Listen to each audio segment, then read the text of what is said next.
Good morning ആൾ. അപ്പം നമ്മൾ first ക്ലാസ്സിൽ നമ്മൾ എന്തൊക്കെയാണ് പഠിച്ചത്? എന്താ ഒരു പ്രൊസീജിയർ ഓറിയൻറ്റഡ് പ്രോഗ്രാമിംഗ്, അതിൽ വരുന്ന ക്യാരക്ടറിസ്റ്റിക്സ് എന്തൊക്കെയാണ്, എന്താ ഒരു ഒബ്ജക്റ്റ് ഓറിയൻറ്റഡ് പ്രോഗ്രാമിംഗ്, പിന്നെ എന്തൊക്കെയാണ് ഒരു ഒബ്ജക്റ്റ് ഓറിയൻറ്റഡ് പ്രോഗ്രാമിംഗ് കൺസെപ്റ്റ്സ്. ഇത്രയും കാര്യങ്ങളാണ് നമ്മൾ ഫസ്റ്റ് ക്ലാസ്സിൽ ഡിസ്കസ് ചെയ്തത്. ഇനി നമുക്കതിൻ്റെ കണ്ടിന്യൂഷനായിട്ട് ഇന്ന് എന്തൊക്കെയാണ് പഠിക്കുന്നതെന്ന് നോക്കാം. അപ്പോൾ ഫസ്റ്റ് പാർട്ടിൽ ഇതുവരെ കാണാത്ത ആരെങ്കിലും ഉണ്ടെങ്കിൽ, ഞാനൊന്ന് അറ്റൻഡൻസ് നോക്കിയപ്പോൾ 2 പേരെ ഫസ്റ്റ് പാർട്ട് കാണാത്തേ ഉള്ളൂ. അപ്പോൾ അവരെന്ത് ചെയ്യുക, ഫസ്റ്റ് പാർട്ട് കാണുക, എന്നിട്ട് സെക്കൻഡ് പാർട്ട് കാണുക. ഇനി സെക്കൻഡ് പാർട്ടിൽ ആദ്യത്തെ പോലെ തന്നെ ഞാൻ അറ്റൻഡൻസിൻ്റെ ഫോം ഇട്ടിട്ടുണ്ട്. അപ്പോൾ നിങ്ങൾ അറ്റൻഡൻസ് മറക്കാണ്ട് തന്നെ മാർക്ക് ചെയ്യണം. അപ്പോൾ നമുക്ക് നമ്മുടെ ടോപ്പിക്കിലേക്ക് പോവാം. ഇന്ന് നമ്മൾ ഡിസ്കസ് ചെയ്യാൻ പോകുന്ന ടോപ്പിക്സ് എന്തൊക്കെയാണെന്ന് വെച്ചാൽ, what are the benefits of OOPs,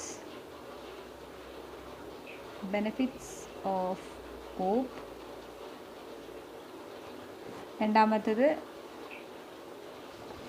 what are the applications of OOP, അടുത്തത് വാട്ട് ഈസ് C++, എന്താണ് ഒരു C++, അതിൻ്റെ ആപ്ലിക്കേഷൻസ് ഓഫ് C++. ഇന്ന് 4 ടോപ്പിക്കാണ് നമ്മൾ കവർ ചെയ്യുന്നത്. The benefits of object oriented programming, applications of object oriented programming, and C++, what is C++, and what are the applications of C++. അപ്പം ഈ 4 ടോപ്പിക്കാണ് നമ്മൾ ഇന്ന് കവർ ചെയ്യുന്നത്. അപ്പം നമ്മൾ ലാസ്റ്റ് ക്ലാസ്സിൽ നിങ്ങൾ basic concepts of object oriented programming പഠിച്ചിട്ടുണ്ട്. അതായത് ഒരു 8 കൺസെപ്റ്റ് പഠിച്ചിട്ടുണ്ട്. ഏതൊക്കെയാണെന്ന് ഓർമ്മയുണ്ടോ? ഒബ്ജക്റ്റ്, ക്ലാസ്, അബ്സ്ട്രാക്ഷൻ, അങ്ങനെ ഒരു 8 എണ്ണം നമ്മൾ പഠിച്ചിട്ടുണ്ട് അല്ലേ? അപ്പോൾ ഇതിൻ്റെ ബേസിലാണ് നമ്മൾ എന്ത് പറയാൻ പോകുന്നത്? What are the benefits or what are the advantages of object oriented programming. എക്സാമിന് ഇപ്പോൾ നിങ്ങളടുത്ത് ബെനിഫിറ്റ്സ് എന്നല്ല, പകരം അഡ്വാൻറ്റേജസ് ആണ് ചോദിക്കുന്നതെങ്കിലും ആൻസർ സെയിമാണ്. അഡ്വാൻറ്റേജസ് എന്ന് പറഞ്ഞാലും ബെനിഫിറ്റ്സ് എന്ന് പറഞ്ഞാലും സെയിമാണ്. അപ്പം ബേസിക്കലി ഒരു 8 ബെനിഫിറ്റ്സ് ഉണ്ട് ഒബ്ജക്റ്റ് ഓറിയൻറ്റഡ് പ്രോഗ്രാമിങ്ങിൽ. അത് ഏതൊക്കെയാണെന്ന് നോക്കാം. Okay, the benefits of object-oriented programming are: through inheritance, we can eliminate redundant code and extend the use of existing classes. Second, we can build programs from standard working modules that communicate with one another rather than data. The principle of data heading helps the programmers to build secure program. Then it's possible to have multiple objects. It's possible to map objects in the problem domain. It's easy to partition the work in project based on object.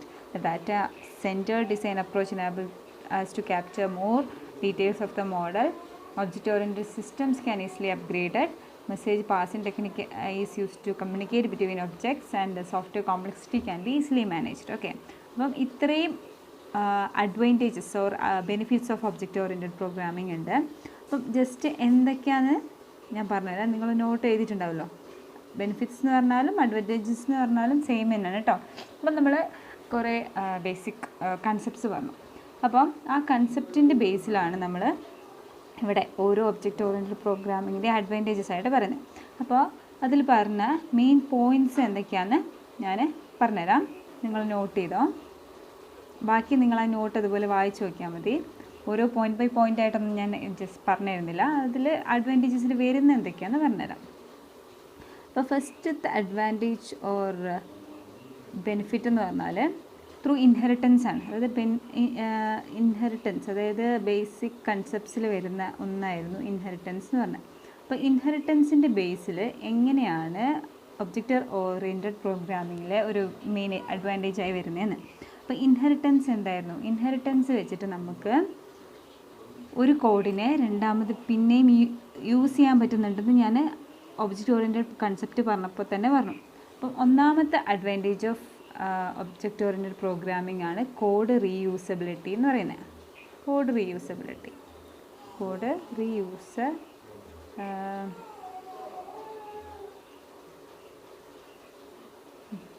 code reusability. Okay, നിങ്ങൾ എഴുതിയാൽ മതി, point not ചെയ്താൽ മതി. Code reusability. അപ്പോൾ inheritance വെച്ചിട്ട് നമ്മൾ already പാരൻറ്റിനുള്ള characteristics child എടുക്കുന്നുണ്ടെന്ന് പറഞ്ഞു. അപ്പോൾ പാരൻറ്റിനുള്ള ക്യാരക്ടറിസ്റ്റിക്സ് ചൈൽഡ് എടുക്കുന്നതുകൊണ്ട് തന്നെ ഇവിടെയുള്ള കോഡ് നമ്മൾ പിന്നെ രണ്ടാമത് റീയൂസ് ചെയ്യല്ലേ ചെയ്യുന്നത്. അപ്പോൾ ഒന്നാമത്തെ അഡ്വാൻറ്റേജ് ആയിട്ട് നമുക്ക് പറയാം, through object oriented programming we can reuse the code. Okay, സിമ്പിളായിട്ട് നമ്മൾ പറയുകയാണെങ്കിൽ ഒന്നാമത്തെ അഡ്വാൻറ്റേജ് എന്ന് പറയുന്നത് കോഡ് റീയൂസബിലിറ്റി ആണ്. ഇനി രണ്ടാമത്തെ അഡ്വാൻറ്റേജ് എന്താണെന്ന് വെച്ചാൽ, second advantage is that security. എങ്ങനെയാണ് വരുന്നത്? സെക്യൂരിറ്റി എങ്ങനെയാണ് വരുന്നതെന്ന് വെച്ചാൽ, നമ്മൾ അവിടെ ഒബ്ജക്റ്റ് ഓറിയൻറ്റഡ് കൺസെപ്റ്റിൽ ഒന്ന് പഠിച്ചിരുന്നു, ഡാറ്റ അബ്സ്ട്രാക്ഷനിൽ എന്താ ചെയ്യുന്നത്? ഡാറ്റ അബ്സ്ട്രാക്ഷനിൽ നമ്മൾ യൂസ് ചെയ്ത പ്രോഗ്രാം വെച്ചിട്ട് യൂസറിന് എന്താണോ വേണ്ടത് അത് മാത്രം കാണിച്ചുകൊണ്ട് it hides the internal details and only shows the essential details or the functionality. അപ്പം നമ്മൾ ഒരു ബാങ്കിങ്ങിൽ നമ്മൾ വല്ല ട്രാൻസാക്ഷൻ നടത്തുന്നുണ്ടെങ്കിൽ എന്താണ് നമുക്ക് ആവശ്യം? മണി അങ്ങോട്ട് ട്രാൻസ്ഫർ ആവണമെന്ന് മാത്രം. അപ്പോൾ ഇൻറ്റേർണൽ കാര്യങ്ങളൊന്നും നമ്മൾ അറിയുന്നില്ല. അതുപോലെ ഒബ്ജക്റ്റ് ഓറിയൻറ്റഡ് പ്രോഗ്രാമിംഗ് വെച്ചിട്ട് നമുക്ക് പ്രോഗ്രാംസിനെ സെക്യൂർ ആക്കാൻ പറ്റും. അതായത് ഡാറ്റ അബ്സ്ട്രാക്ഷൻ്റെ കൺസെപ്റ്റ് വെച്ചിട്ടാണ് എന്ത് ചെയ്യുന്നത്? Object oriented programming security provide ചെയ്യുന്നത്. അതാണ് രണ്ടാമത്തെ അഡ്വാൻറ്റേജ്. ഇനി മൂന്നാമത്തെ അഡ്വാൻറ്റേജ് ആണ് ഒബ്ജക്ട്സ് ക്യാൻ ബി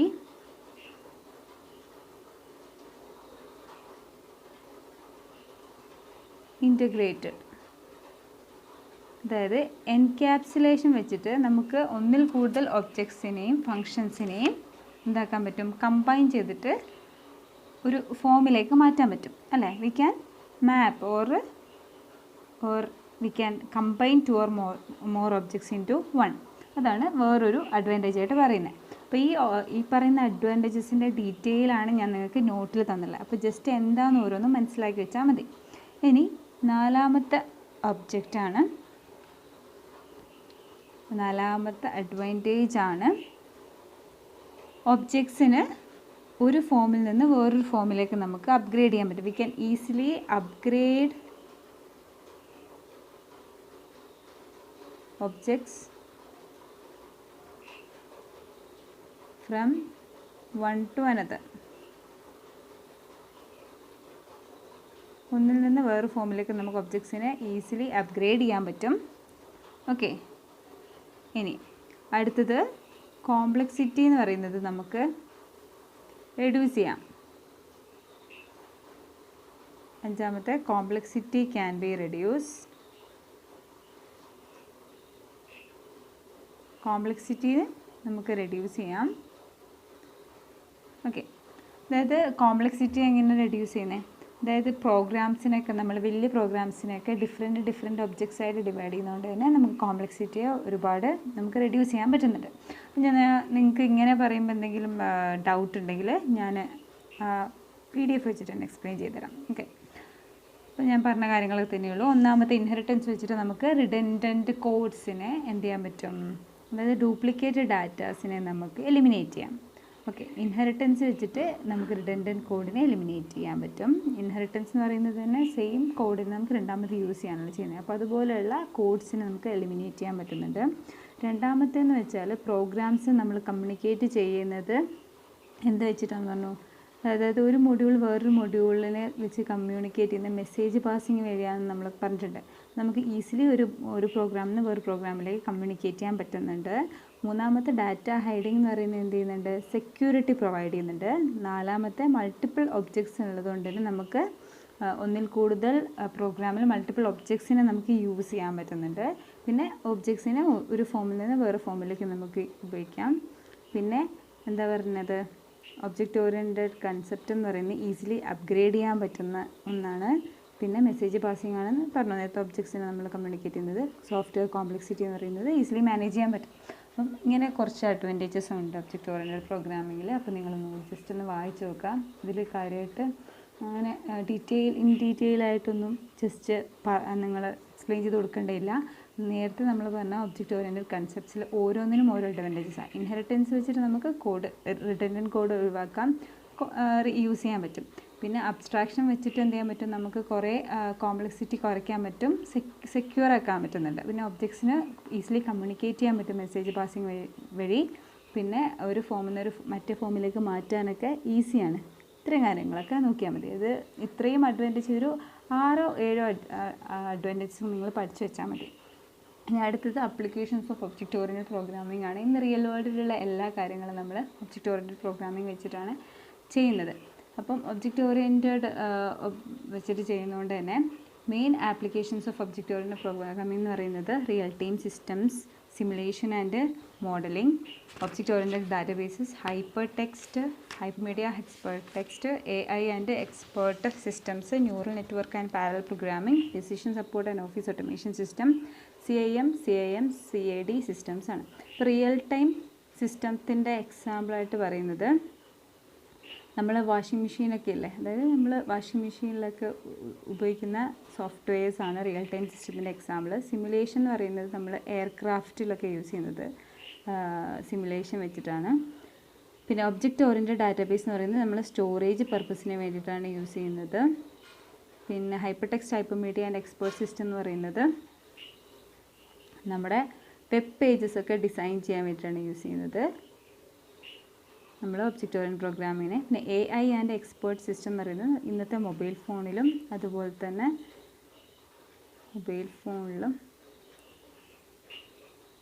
റോബോട്ടിക്സിലൊക്കെ യൂസ് ചെയ്യുന്നത് AI ആണ്.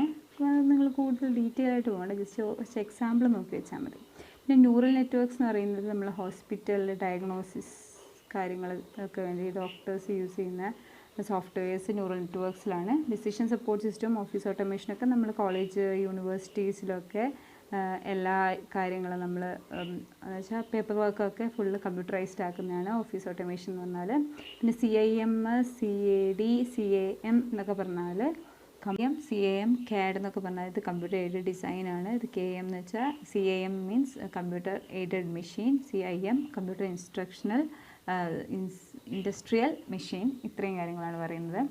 അപ്പം അഡ്വാൻറ്റേജസും അല്ലെ ബെനിഫിറ്റ്സും ആപ്ലിക്കേഷൻസും ഒന്ന് ജസ്റ്റ് ഒന്നും കൂടി നോക്കാം, ഡൗട്ട് ഉണ്ടെങ്കിൽ ചോദിച്ചാൽ മതി. ഇനി വാട്ട് ഈസ് C++?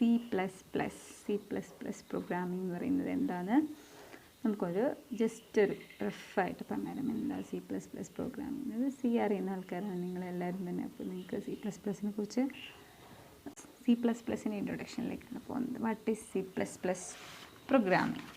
ഓക്കെ, എന്താ ഒരു C++?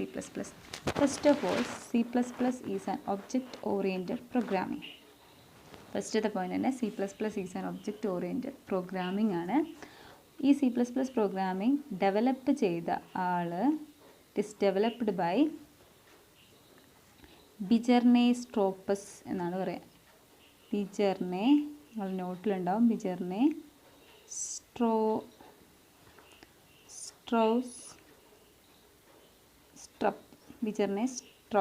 Okay, object oriented programming ആണ് C++. അത് ഡെവലപ്പ് ചെയ്ത ആളാണ് ബിജർനെ സ്ട്രൗസ്ട്രപ്പ്. ഓക്കെ, ഇനി ഈ C++ എന്ന് പറയുന്നത് ഇറ്റ് ഈസ് ദ C++ൻ്റെ ആൻസിസ്റ്റർ എന്ന് പറയുന്നത് C is the ancestor of C++ൻ്റെ ആൻസിസ്റ്ററാണ് ആര്? C എന്ന് പറയുന്നത്. C ഡെവലപ്പ് ചെയ്തതിന് ശേഷമാണ് നമ്മൾ എന്ത് വന്നത്, C++ എന്ന് പറയുന്ന ലാംഗ്വേജ് വന്നത്. അപ്പോൾ ഒരു ഹിസ്റ്ററി ആയിട്ട് ഞാൻ പറഞ്ഞുതരാം. C++ എന്ന് പറയുന്നത് C നിങ്ങൾ പഠിച്ചിട്ടുണ്ടാവും, ഡെന്നിസ് റിച്ച് ആണ് ഡെവലപ്പ് ചെയ്തത്. AT&T എന്ന് പറയുന്നൊരു ലാബിലാണ്, ലബോറട്ടറിയിലാണ് C എന്ന് പറയുന്നത് ഡെവലപ്പ് ചെയ്തതെന്ന് പറ്റിയിട്ടുണ്ടാവും. അതേ ലാബിൽ തന്നെയാണ് ഏത് ഈ ഒരു C++ഉം ഡെവലപ്പായിട്ടുള്ള. AT&T ബെൽ ലാബ്സിലാണ് C++ന് ബിജർനെ സ്ട്രൗസ്പസ് എപ്പോൾ ഏത് ഇയറിൽ 1980s ഡെവലപ്പ് ചെയ്തിട്ടുള്ളത്. ഓക്കെ, ഇനി ഈ ബിജർനെ സ്ട്രൗസ്ട്രപ്പിൻ്റെ വേറൊരു ലാംഗ്വേജ് ഉണ്ട്, അതിൻ്റെ പേരാണ് സിമുല എന്ന് പറയുന്നത്. സിമുല, വേറൊരു ലാംഗ്വേജ് ഉണ്ട് സിമുല 67 എന്ന് പറയുന്ന ലാംഗ്വേജ് ഉണ്ട്. സിമുല SIMULA, സിമുല 67 എന്ന് പറയുന്നൊരു ലാംഗ്വേജ് ഉണ്ട്. ഓക്കെ, അപ്പോൾ ഈ സിമുല 67 എന്ന് പറയുന്നതും one type of object oriented programming ആണ്. അപ്പോൾ C++ ഡെവലപ്പ് ചെയ്യുന്നതിന് മുന്നേ ബിജർനെ സ്ട്രൗസ്ട്രപ്പർ സിമുല 67 ഡെവലപ്പ് ചെയ്തു. ഇത് കംപ്ലീറ്റ്ലി ഒബ്ജക്റ്റ് ഓറിയൻറ്റഡ് ആയിരുന്നു. അപ്പം അതിന് കുറച്ച് മുന്നെയാണ് Dennis Ritchie C language develop ചെയ്തത്. അപ്പോൾ ഈ സി ലാംഗ്വേജിൻ്റെ കുറേ ഫീച്ചേഴ്സും സിമുല എന്ന് പറയുന്ന ഒരു ഒബ്ജക്റ്റ് ഓറിയൻറ്റഡ് പ്രോഗ്രാമിംഗ് ലാംഗ്വേജിൻ്റെ ഫീച്ചേഴ്സും കൂടി കമ്പൈൻ ചെയ്തിട്ടാണ് സ്ട്രൗസ്ട്രപ്പർ 1980s C++ എന്ന് പറയുന്ന ലാംഗ്വേജ് ഡെവലപ്പ് ചെയ്യുന്നത്. ഓക്കെ, അപ്പോൾ C++ എന്ന് പറയുന്നത് one of the truly object oriented programming language എന്നാണ് പറയുന്നത്. അപ്പോൾ ഇത്രമാത്രം നോക്കിയാൽ C++ എന്ന് പറയുന്നത് ഒബ്ജക്റ്റ് ഓറിയൻറ്റഡ് പ്രോഗ്രാമിംഗ് ആണ്. ബിജർനെ സ്ട്രൗസ്ട്രപ്പർ 1980s ഡെവലപ്പ് ചെയ്തു. ഇതിൻ്റെ ആൻസിസ്റ്ററായിട്ട് സീനെയാണ് അറിയുന്നത്. സിയും സിമുല എന്ന് പറയുന്ന രണ്ടിൻ്റെയും കോമ്പിനേഷനാണ് ആര് C++. പിന്നെ C++ൻ്റെ ബാക്കി ഡീറ്റെയിൽസും കാര്യങ്ങളൊക്കെ നമ്മൾ പറഞ്ഞു വരുന്നുണ്ട്, അപ്പോൾ നോക്കാം. ഓക്കെ, ഇനി സിയിലെ ഇമ്പോർട്ടൻസ് ആയിട്ടുള്ള കാര്യങ്ങളാണ് സീൻ്റെ ക്ലാസ്സസും ഒബ്ജക്ട്സും.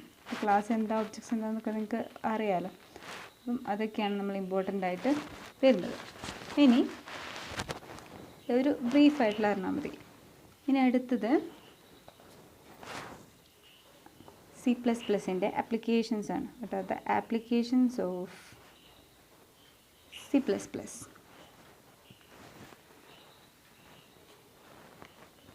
ഓക്കെ, മെയിൻലി നമ്മൾ ഫസ്റ്റ് തന്നെ പറഞ്ഞു ഒബ്ജക്റ്റ് ഓറിയൻറ്റഡ് പ്രോഗ്രാമിംഗ് ആണ് C++ എന്ന് പറഞ്ഞു അല്ലേ.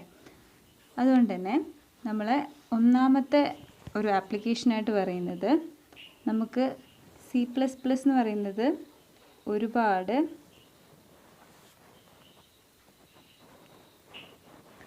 റിയൽ വേൾഡ് C++ന് കുറേ റിയൽ വേൾഡ് ആപ്ലിക്കേഷൻസ്, നേരത്തെ നമ്മൾ ഒബ്ജക്റ്റ് ഓറിയൻറ്റഡ് പ്രോഗ്രാമിൻ്റെ കുറേ ആപ്ലിക്കേഷൻസ് പറഞ്ഞില്ലേ, അതായത് സിമുലേഷൻ ഉണ്ട്, അതുപോലെ എന്തൊക്കെയുള്ളത് പാരലൽ പ്രോസസ്സിംഗ് ഉണ്ട്, ആർട്ടിഫിഷ്യൽ ഇൻ്റലിജൻസ്, അതുപോലെ കുറേ റിയൽ വേൾഡ് ആയിട്ടുള്ള പ്രോഗ്രാംസിനൊക്കെ നമുക്ക് C++ൽ ചെയ്യാൻ പറ്റും. അതാണ് ഒന്നാമത്തെ അഡ്വാൻറ്റേജ് ആയിട്ട് പറയുന്നത്. വേറെ എന്ന് പറയുന്നത് C++ എന്ന് പറയുന്നത് ഈസിലി നമുക്ക് മെയിൻറ്റെയിൻ ചെയ്യാൻ പറ്റുന്ന ലാംഗ്വേജ് ആയതുകൊണ്ട് തന്നെ ഇറ്റ് ക്യാൻ ബി ഈസിലി മെയിൻറ്റെയിനബിൾ ആയതുകൊണ്ട് തന്നെ നമുക്ക് പുതിയ പുതിയ ഫീച്ചേഴ്സ് എന്ന് പറയുന്നത് ഈസിലി ആഡ് ചെയ്യാൻ പറ്റുന്നുണ്ട് C++ ലാംഗ്വേജിലേക്ക്. പിന്നെ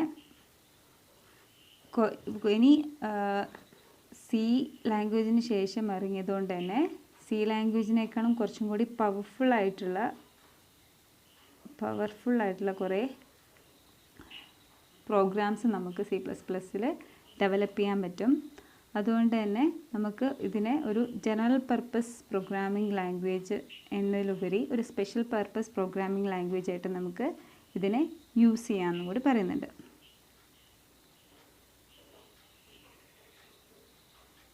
ഓക്കെ, ഇത്രയാണ് ഒരു C++ൻ്റെ ആപ്ലിക്കേഷനായിട്ടുള്ളത്. അപ്പം ആപ്ലിക്കേഷൻ ഓഫ് C++ എന്ന് പറയുന്നത് നമുക്ക് ഡിഫറെൻറ്റ് ഒബ്ജക്ട്സിനെ ക്രിയേറ്റ് ചെയ്യാൻ പറ്റുന്നതുകൊണ്ട് തന്നെ നമുക്ക് റിയൽ വേൾഡിൽ കുറേ പ്രോഗ്രാംസ് നമുക്ക് ചെയ്യാൻ പറ്റുന്നുണ്ട്. അതുപോലെ തന്നെ ഈസിലി മെയിൻറ്റെയിനബിൾ ആൻഡ് എക്സ്പാൻഡബിൾ ആണ്. പിന്നെ നമുക്ക് ന്യൂ ഫീച്ചേഴ്സ് ഈസിലി ആഡ് ചെയ്യാൻ പറ്റും. അതുപോലെ തന്നെ ഒരുപാട് ഒബ്ജക്ട്സിൻ്റെ കളക്ഷൻ ആയതുകൊണ്ട് തന്നെ നമുക്ക് കുറേ ലൈബ്രറി ഫങ്ഷൻസും ഇനി പ്രോഗ്രാമേഴ്സിന് കുറേ ലൈബ്രറി ഫങ്ഷൻസും ആഡ് ചെയ്യാൻ പറ്റും. ഇത്രയും കാര്യങ്ങളൊക്കെയാണ് ഒരു C++ൻ്റെ ആപ്ലിക്കേഷനായിട്ടുള്ളത്. അപ്പം with that we can wind up. ഇനി കൂടുതൽ നമ്മൾ C++ൻ്റെ ബേസിക് കാര്യങ്ങളിലേക്കൊക്കെ നമുക്ക് പ്രോഗ്രാമിങ്ങിലും അതിൻ്റെ ബേസിക് ബാക്കിയുള്ള ഡാറ്റ ടൈപ്പ് അങ്ങനെ കുറേ കാര്യങ്ങളൊക്കെ ഇനി പഠിക്കാനുണ്ട്. അപ്പോൾ അത് നമുക്ക് നോക്കാം. അപ്പം ഇന്നത്തെ ക്ലാസ് ഇതോടെ കഴിഞ്ഞു.